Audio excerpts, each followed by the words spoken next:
Chers amis auditeurs et téléspectateurs, bonjour, bonsoir, ça dépend de l'heure à laquelle vous nous captez chez vous. Bienvenue à votre et notre émission de chaque mercredi et jeudi à pareille heure, décryptage. Et bien dans ces nouveaux numéros, nous allons essayer de braquer notre projecteur sur un sujet très important qui préoccupe la société aujourd'hui et l'État aujourd'hui. Et bien nous citons l'Église et l'État face à la société. Sur ce plateau, pour disséquer, pour décortiquer, pour débriefer de ces sujets, je ne suis pas seul. Nous recevons le pasteur Moïse Kaniki. Il est de l'église du Tabernacle Roachi. Avec lui, nous allons essayer de tailler bavette sur ces sujets très importants pour comprendre la relation entre l'église et l'État face à notre société. Bonjour, pasteur. Bonjour. Comment est-ce que vous allez? Oui, je vais bien. La première préoccupation... Quelle est la corrélation ou bien les relations qui existent entre l'Église et l'État? Oui, mon frère, si vous voulez comprendre la relation qui existe entre l'Église et l'État, nous devons entrer dans l'histoire. C'est un sujet très capital. Très capital. C'est un sujet... D'abord... Quand vous voyez l'Église se marier avec l'État, ou vous voyez les chrétiens entrer dans la politique, les hommes de Dieu entrer dans la politique, ça ne doit pas vous surprendre. C'est pourquoi je vous ai toujours dit que nous avons reçu un prophète. Un prophète qui a tout dit. Alors, il faut me donner vraiment le temps de vous faire lire notre prophète et vous allez comprendre que ce ne sont pas de nouvelles choses, ce sont des choses qui ont été déjà prédites, qui sont en train d'avancer. Et ça, c'est l'accomplissement. Et ça s'accomplit. Tout ça, c'est le signe du temps de la fin. L'Église doit partir. Donc, je dois dire à nos téléspectateurs que l'État n'est plus. Lorsqu'on voit ces choses, on doit prendre toutes les dispositions possibles. Les chrétiens ne doit pas jouer avec son âme. Ça doit lui donner maintenant l'occasion plus de se confier totalement à Dieu et de prier beaucoup pour que cela ne puisse pas influencer son âme. Comme je vous l'ai dit, pour comprendre l'Église et l'État, on doit lire la Bible d'abord. Un véritable chrétien doit respecter les autorités. Établi. Parce que ça, c'est incontournable. Un véritable chrétien doit payer les impôts. Oui. À César ce qui est à César. Voilà. Et je vais lire ça dans la Bible. Nous sommes dans le Nouveau Testament. Oui. Dans Marc 12. J'ouvre ma Bible. Si quelqu'un a la Bible, il peut aussi ouvrir avec nous. Pour suivre attentivement. Et suivre encore. C'est un grand enseignement. Peut-être que nous n'allons pas terminer aujourd'hui. Hein? Et on doit avoir l'occasion de passer encore pour continuer. Je suis au Marc 12. Oui. Je commence au verset 14. Je vais lire. Nous lisons au nom de Jésus-Christ. Parce que c'est la parole de Dieu.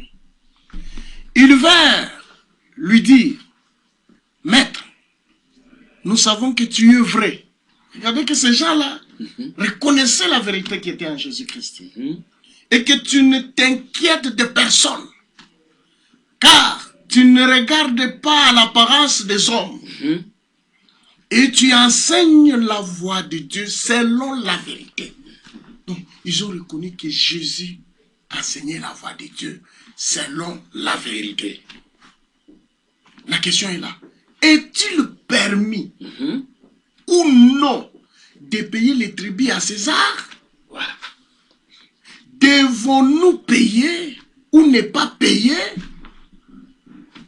La Bible dit, au verset 15, Jésus connaissant leur hypocrisie, leur répondit, pourquoi me tentez-vous? Apportez-moi un denier, afin que je le voie. Et ils apportèrent un et Jésus leur demanda de qui sont cette effigie et cette inscription. Voilà. De César, lui L'État. répondirent-ils. Alors il leur dit, rendez à César ce qui est à César, et à Dieu ce qui est à Dieu. Voilà. Et ils firent à son égard dans l'étonnement. Ils se sont étonnés de ce que Jésus A donné comme réponse. avait donné comme réponse. On va pas lire, je vous assure que nous sommes dans la continuité des choses. Oui. La fois passée, on a fait l'émission, je vous ai dit que l'église a commencé à la Pentecôte. Pour la descente du Saint-Esprit, l'église a commencé. Et c'est à Pierre qu'on avait remis la clé du royaume. Et la clé, c'était quoi? Répentez-vous et que chacun de vous soit baptisé au nom de Jésus-Christ pour le pardon de vos péchés. Et vous recevrez les dons du Saint-Esprit. C'est la clé qui ouvre à chacun la porte du ciel. Il y a la repentance. Il y a le baptême. Il y a la réception du Saint-Esprit. Et quand l'église a commencé, on enseigne les âges de l'église. Il y a eu le premier âge, le deuxième âge, le troisième âge, jusqu'au septième âge. Et nous sommes au dernier. Et là, c'est l'accomplissement. C'est la fin. Maintenant, lorsqu'on arrive à l'âge de Pergame, c'est là que les choses ont commencé. Écoutez ce que notre prophète dit. C'est dans l'âge de Pergame. Il dit, cependant, le Seigneur savait d'avance que l'Église et l'État allaient s'unir. Le Seigneur Jésus-Christ le savait. Et pour nous les croyants, ce sont des signes qui ne doivent pas passer inaperçus. Pour l'incroyant, lui trouve que ce sont des choses normales. Normal. Mais notre Dieu parle. Il parle à ses enfants par des événements, par des signes, ainsi de suite. Et il savait que l'Église et l'État allaient s'unir. Le nom même de Pergame signifie entièrement marié. Oh, Oui, c'est la fusion maintenant. voilà, la fusion. Et l'Église et l'État s'étaient effectivement mariés à l'âge de Pergame. Vous voyez? La politique et la religion s'étaient unies. Je vais vous citer même l'année. Les produits de cette union n'ont jamais manqué d'être les plus affreux, hybrides que le monde ait connus. Ça, c'est notre prophète qui parle. Vous savez, quand Dieu envoie un prophète, il lui donne la révélation, il donne la puissance, tout ce qu'il faut. Ça a commencé même en Israël. Quand Akab s'est marié à Jézabel, il a commencé à mener des histoires au milieu des enfants d'Israël. Il y a eu un prophète qui s'est levé. C'était Élie. Pour condamner avec énergie. On a poursuivi Élie pour le tuer. Et il s'est enfoui. Vous voyez, la vérité n'est pas en eux. Mais toutes les mauvaises voies des Caïens y sont. Quand l'Église et l'État s'unissent, toutes les mauvaises voies des Caïens. Et ça a l'impact maintenant sur la société. Voilà. Heureusement que vous comprenez les choses. Mais si l'Église se respecte pour rendre à Dieu ce qui est à Dieu, l'Esprit de Dieu est avec l'Église. Et Dieu est avec l'Église. Mais quand l'Église va s'unir avec l'État, parce que la politique, vous savez, la politique, on parle politique, hein. Vous voyez? Alors, je continue. Il faut que tu comprennes l'histoire. Oui, oui, le commencement. Il faut que tu comprennes l'histoire. Oui, oui. Il faut que nos téléspectateurs comprennent d'abord l'histoire. comprendre, oui, oui. Et le reste, toutes les questions auront leurs réponses. Voilà. L'homosexualité, la femme dans le gouvernement, la femme dans la société, tout, ce sont des prophéties. Écoutez, c'est dans cet âge que non seulement l'Église et l'État se sont unis, mais aussi que la religion de Babylone fut officiellement rattachée à la première église. Satan avait désormais accès au nom de Christ. Satan a eu l'accès au nom de Christ. Et dans le culte, il siégeait sur le trône comme s'il était Dieu. Grâce aux subventions de l'Empire, hein? Oui. Grâce aux subventions de l'Empire, Puisque nous allons en parler. l'Église héritière de beaux édifices, parée d'autels de marbre blanc et de statues de saints, des fins. Et pourtant, il n'y en avait pas. Jésus n'avait pas de bâtiment. Jésus allait partout où il prêchait, il guérissait les malades. Il n'avait pas de bâtiment.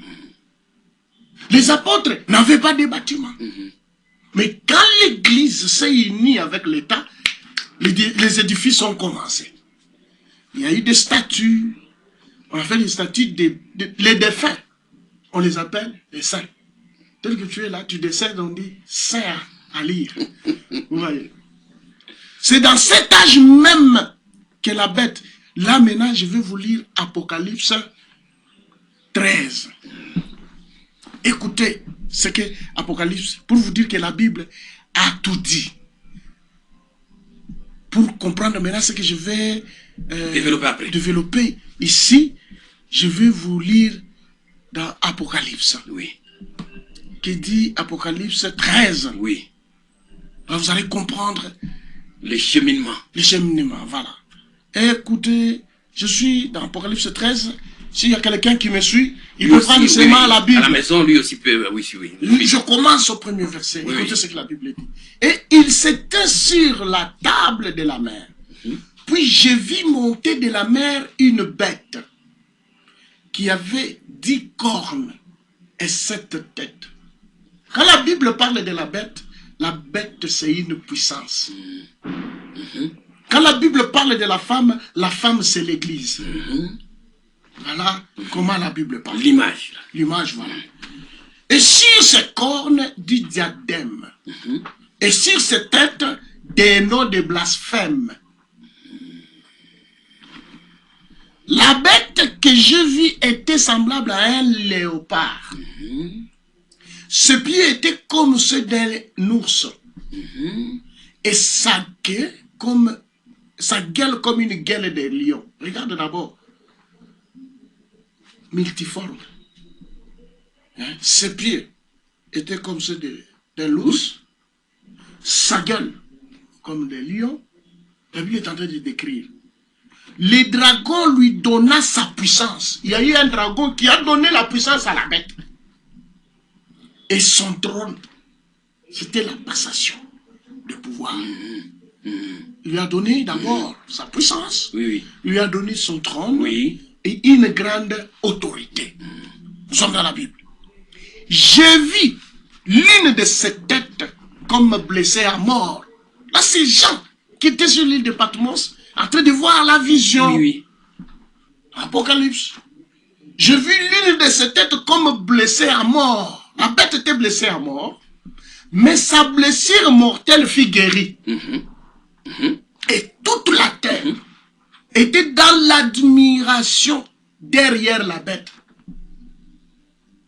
Blessée à mort, tout le monde dans l'admiration. Écoutez, ils adorèrent les dragons parce qu'il avait donné l'autorité à la bête. Ils adorèrent la bête en disant, qui est semblable à la bête? Qui peut combattre contre elle? Il lui fit donner une bouche qui proférait des paroles arrogantes et de blasphème. Et il lui fit donner le pouvoir d'agir pendant 42 mois. Et elle ouvrit sa bouche pour proférer des blasphèmes contre Dieu, pour blasphémer son nom et son tabernacle et ceux qui habitent dans le ciel. Écoutez attentivement. Et il lui fit donner de faire la guerre aux saints C'était le plan de l'ennemi, le plan du diable. Et de les vaincre. Et il lui fit donner autorité sur toute tribu, tout peuple, toute langue et toute nation. Vous allez comprendre là où je parle. Tous les habitants de la terre l'adoreront. C'est quand Constantin a uni l'église à l'État. C'est Constantin qui a permis cette fusion. Voilà. C'est sous son règne. Et l'église. Il y a l'union des églises. Et qu'il a soutenu. Donc, Constantin a uni l'église à l'État. Et qu'il a soutenu cette union par la force. Il a soutenu ça par la force. L'esprit qui animait la Rome païenne est le même esprit qui anime maintenant la Rome faussement chrétienne. Vous voyez, vous voyez, qu'il en est ainsi. Car vous savez maintenant que le 4e empire n'a jamais cessé d'exister. Il a simplement changé de forme extérieure. Une fois que le concile de Nicée avait donné à l'église la puissance politique de Rome, la première église chrétienne semblait prête à tout.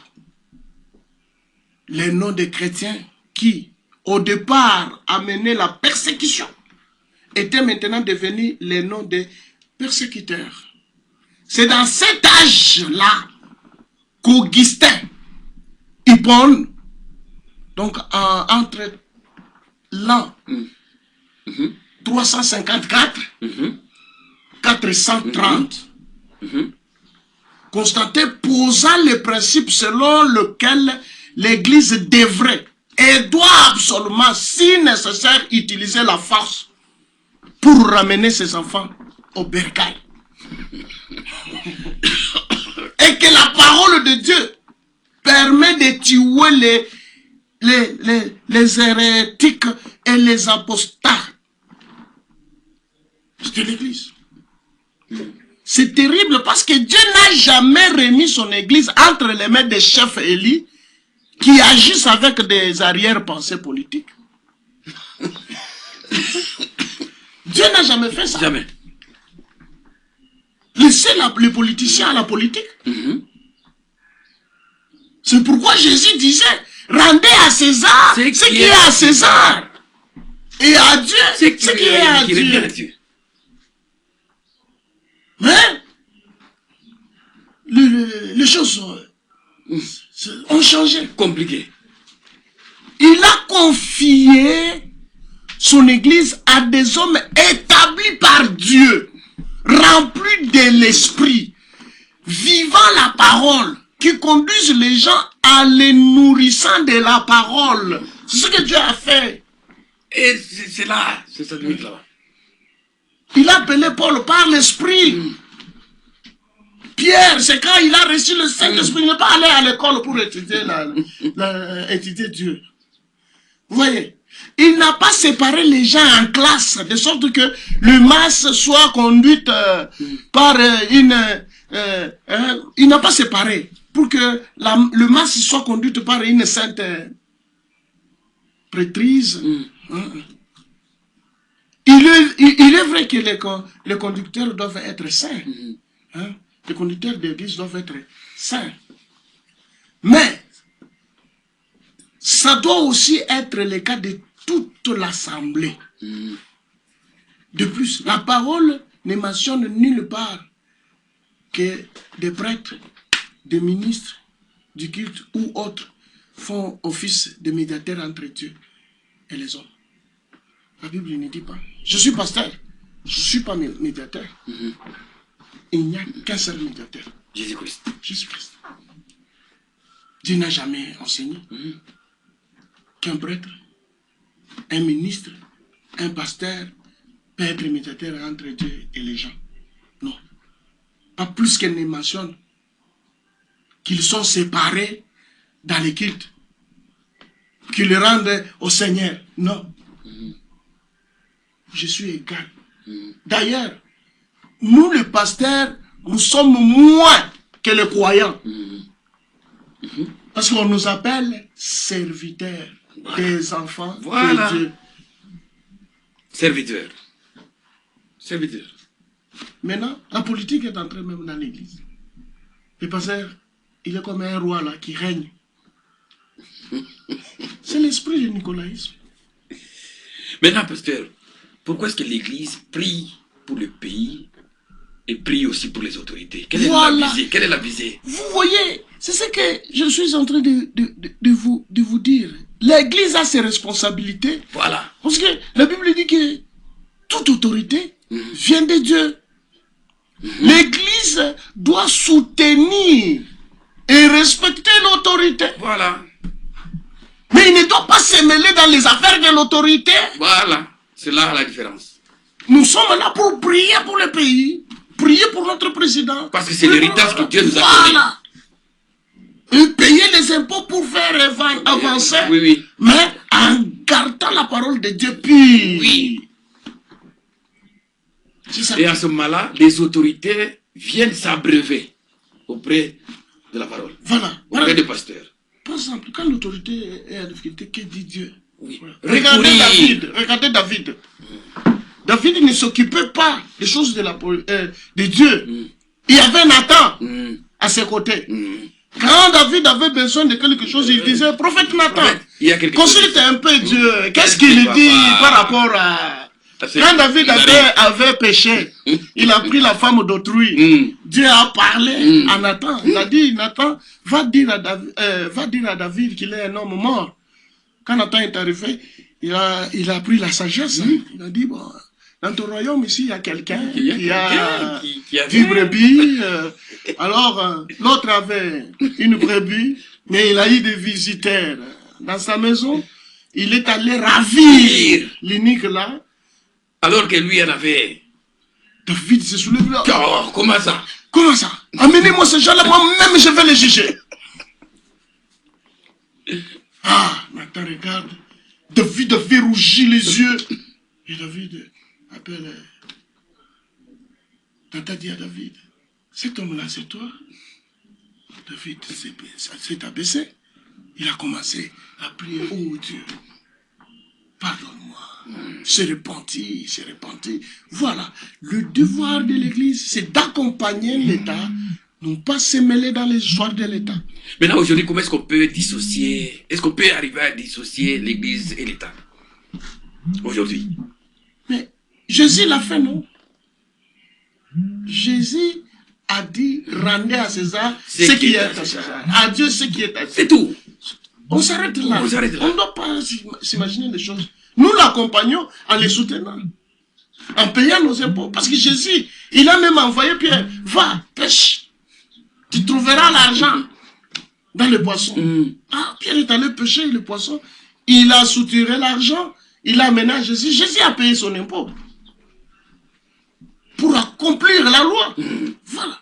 Mais maintenant, il y a ces pasteurs-là aujourd'hui, des prophètes. Bon, je ne sais pas si on peut appeler ça la prophétie ou quoi. Les hommes de Dieu maintenant qui commencent, quelqu'un s'élève, un pasteur qui s'élève. Ok. Oh, le chef de l'État, moi j'ai vu, j'ai la vision, il va faire autant d'années, il faut le laisser. Et il commence maintenant à faire les plaidoyers du chef de l'État. L'autre aussi se réveille un jour, et un matin là-bas, il commence à dire non, le chef de l'État doit quitter. Et Dieu m'a donné la vision. Maintenant, ce sont des hommes de Dieu qui donnent maintenant la vision aux autorités. La démarche du pays. Comment expliquer cela? Quelle est votre appréhension? Moi, je suis croyant du message. Nous avons eu un prophète qui nous a montré comment nous devons nous comporter. Vous voyez. Écoutez ce qu'il dit dans le 4e psaume. Il dit pourquoi? Le premier Élie était un homme qui était rejeté par les églises. Le premier Élie l'avait rejeté par les églises. Parce que les églises existaient. Et Jézabel et Akab étaient à la tête de ces églises. Des églises et de l'État. Des deux. Et Élisée a révélé à Akab ses péchés. Voilà. Et il a ordonné à l'église tout entière de revenir à la vraie parole. Comme notre prophète demande à toute l'église de revenir à la vraie parole. Voilà bien précisément ce que le deuxième Élie doit faire. Quand il viendra vers cette église d'aujourd'hui, rétablir la foi originale. Je ne vois pas comment vous pourriez faire pour nier cela. C'est juste revenir à la vraie parole, c'est tout. Quand il s'agit de prédire, notre prophète dit ceci, dans le discernement des esprits. Je me demande aujourd'hui, si je me demande aujourd'hui, qui va être le prochain président? Les élections sont bientôt là, vous savez. Comme chez nous aussi, les élections sont bientôt là. D'ici là. Si je me demande qui va être président pendant la prochaine période. Et si je savais, il n'y en a qu'un seul qui sache cela, c'est Dieu. Lui-même. C'est Dieu lui-même qui sait. À supposer que Dieu me révèle qui va être le prochain président.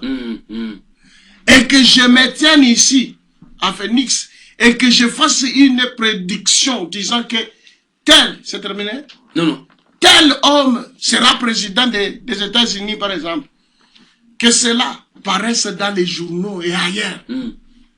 Et que je tombe pile. Et que ce soit parfait. Et que tout ce que j'ai dit s'accomplisse. Mais quel bien cela fera? Ça va me faire quel bien? Parce que si je prophétise et que cela arrivait exactement, les journaux publient, le pasteur Moïse avait prophétisé que tel deviendra, ça va lui faire quel bien? Est-ce que c'est la gloire de Dieu? Quel bien cela fera-t-il? De toute façon, si je faisais une telle chose, les journaux en parleraient, les diffuseraient peut-être. Si quelqu'un faisait une telle prédiction et qu'elle soit vraie, alors tous les journaux, toutes les revues, vous irez, vous allez parler. Mais vous savez que Dieu ne fait pas des choses comme cela. Voyez, Dieu n'utilise pas sa puissance et ses dons pour des bêtises. Dieu utilise sa puissance pour sa gloire. Voilà. Je dis, rendez à César ce qui est à César. Et à Dieu ce qui est à Dieu. Maintenant, aujourd'hui, les pasteurs qui se mêlent de la politique, que dit la parole? C'est juste un... Vous voyez, tout ce que je viens de vous dire là, ce sont des prophéties. Oui. Qui sont incontournables. Voilà. C'est juste un signe qui montre que nous sommes à la fin. En bref, c'est tout ce que je peux vous dire. On ne peut pas les empêcher. Parce que la prophétie de Dieu, on ne peut pas l'arrêter. La prophétie de Dieu finit par s'accomplir. Si Dieu a dit que l'Église et l'État s'uniront, ça doit nécessairement arriver. Parce que c'est une prophétie. Et on ne peut pas empêcher, on ne peut pas aller dire, toi pasteur, tu entres dans la politique, toi pasteur, on ne peut pas empêcher ça. Parce que la Bible en parle. Vous avez évoqué les élections dans quelques réponses là-bas. Vous avez dit, d'ici là, nous allons aux élections. Certes, au mois de décembre, il y aura des élections au niveau présidentiel, législatif, municipal, tout ça. Mais maintenant, la position de l'Église, l'appréhension de l'Église par rapport à cette organisation de l'élection, quelle est la vision de l'Église? Qu'est-ce que veut l'Église? L'Église est là pour prier. Voilà. Et soutenir voilà. les autorités avec des prières. C'est ça la contribution de l'Église. Nous sommes des sacrificateurs. Voilà.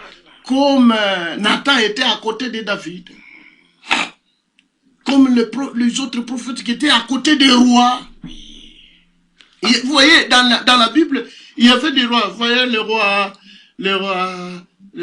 avant David, il y avait Saül. Saül qui était accompagné de Samuel. Dieu parlait à Samuel, Samuel parlait à Saül. Dieu peut parler à un pasteur et donner un message pour le président. Ce n'est pas un péché. Il peut aller donner le message. Non, Dieu a dit, pour la marche et tu t'arrêtes. C'est fini. Tu as fait ton travail. Ton travail, tu t'arrêtes. Parce que dans l'Ancien Testament, ça se faisait. Oui. Mais tu ne peux pas voir Nathan ou Samuel se tenir là-bas en train de faire le meeting politique. Non. Il gardait son poste et Dieu l'utilisait selon son poste. Maintenant, pasteur, aujourd'hui, la femme congolaise, voire même chrétienne, est à la recherche, à la conquête du pouvoir, afin d'accéder à la gestion de la chose publique. Je vous dis, une chrétienne qui cherche à tout faire conquérir le pouvoir aujourd'hui, à travers les partis politiques, tout ça. On ne peut pas. La position de l'Église. On ne peut pas empêcher ça parce que c'est dans la prophétie. Ça ne nous surprend pas. Le prophète nous dit ici, dans l'âge de la Odyssée, il dit, j'avais dit, puis j'ai vu. Donc, il avait vu. Ils donneront aux femmes le droit de vote. Et ils sont en train de le faire. C'était en 1933. Il prédisait. Parce que dans le temps, les femmes ne votaient pas. C'était seulement les hommes qui votaient. Pour nous, l'Église, c'est un signe. Mais on ne peut pas empêcher. C'est un signe. Et par leur vote, elles éliront peut-être l'homme qu'il ne fallait pas un jour. Parce que là, alors, c'est ce qu'on a fait aux dernières élections. Là, il parle des élections qui se sont passées en Amérique. C'est grâce au vote des femmes que Kennedy a été élu. Et ça, c'est la position de l'Église. C'est-à-dire, nous sommes vers le temps de la fin. Elles peuvent aussi participer. C'est l'accomplissement. C'est l'accomplissement des Écritures. En tout cas, nous avons pas mal, vous l'avez dit tout au début là, que c'était un sujet très large. Qu'il faut disséquer, dans différentes émissions. En tout cas, merci pour la participation aujourd'hui. Merci. Chers amis téléspectateurs, nous sommes arrivés pratiquement à la fin de cette émission. Nous recevions sur ce plateau, nous les rappelons, nous recevions sur ce plateau le pasteur Kaniki de l'église Tabernacle de Roissy, avec qui nous avons taillé bavette sur un sujet très important, l'église et l'État face à la société. C'est un sujet très large, vraiment, le pasteur l'a souligné. Peut-être prochainement, nous aurons encore le temps d'y revenir avec plus de détails pour qu'on puisse comprendre effectivement la corrélation entre l'Église et l'État face à la société. En tout cas, merci pasteur pour les éclaircissements. Merci en tout cas pour la participation dans cette émission. En tout cas, merci pour votre disponibilité. Merci. Plus rien à dire. Nous disons merci aussi à Didier Kelalo qui nous a réalisé. Merci à tous et à chacun. Merci et à la prochaine.